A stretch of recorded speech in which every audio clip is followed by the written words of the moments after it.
Thank you so much for tuning in again. This is Dr. McCrary. I'm so excited for this topic here. Go with me to the book of Genesis chapter 4. We're going to start reading at verses number 8 through 11. And Cain talked with Abel, his brother, and it came to pass when they were in the field that Cain rose up against Abel, his brother, and slew him. And the Lord said to Cain, "Where is Abel thy brother?" And he said, "I know not. Am I my brother's keeper?" And he said, "What hast thou done? The voice of thy brother's blood cries unto me from the ground. And now art thou cursed from the earth, which have opened her mouth to receive thy brother's blood from thy hand." I want to use for a topic, family jealousy. Listen, everybody has people in their family that they're jealous against one another. We dealt with generational curses before. We talked about that. You can see that on a clip from the other week. You'll be able to see family issues and generational curses. You'll see that. But you understand now that family jealousy is so horrendous. Do you not know that jealousy is also the seed of poverty? I know you didn't probably even think of that in that magnitude, but it is. When you understand that Cain is actually a farmer. He loved farming. That was his trade. That was his gift. But as soon as jealousy came in and he reacted and he acted towards jealousy, God immediately cursed what he was good at.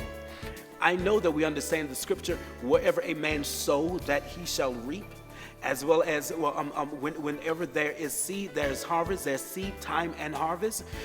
So in other words, whenever you begin to allow jealousy to come in, you also block the root of your financial wealth.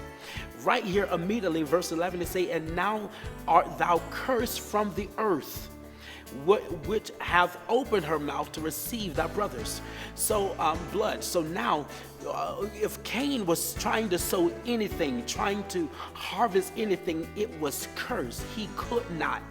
Many of us are dealing with issues because of we have grudges against brothers and sisters, mothers and fathers, because of things that we have not come to the forefront to talk about.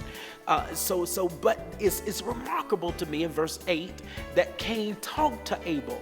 So people are talking to you and you don't know what's going on or their motives behind their conversation. He killed his brother. People, look at this. He killed his own flesh and blood because of an offering. Versus getting it right, he desired to kill him. His jealousy was so strong, not only as brothers and sisters, but also in your marriage. Be careful when you're jealous of the next man in dealing with your wife. And wife, be careful in the woman that's dealing with your husband, because of that jealousy can grow so much to the point that you can now kill the person that you love. How can you love me at the altar and kill me years later or months later? How can you love me as your brother but destroy me in your heart by your words, by your action, by not communicating, by not focusing on the issue? I want you to take a moment today, sit back and think on this. Who are you jealous of? And now I know you're going to automatically say, "I'm jealous of no one. They're jealous of me."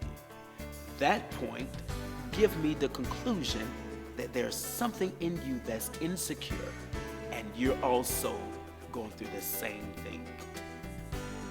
Family issues, family jealousy. We must deal with these things or we're stopping our children from growing. As I stated a couple of weeks ago, family issue, generational curses, it's a continual thing because nobody is dealing with the issue. That's how it goes from one generation to the next. Jealousy from auntie to uncle, from uncle now to this generation. We got to stop it. But when? Let's start today. Let's start with you.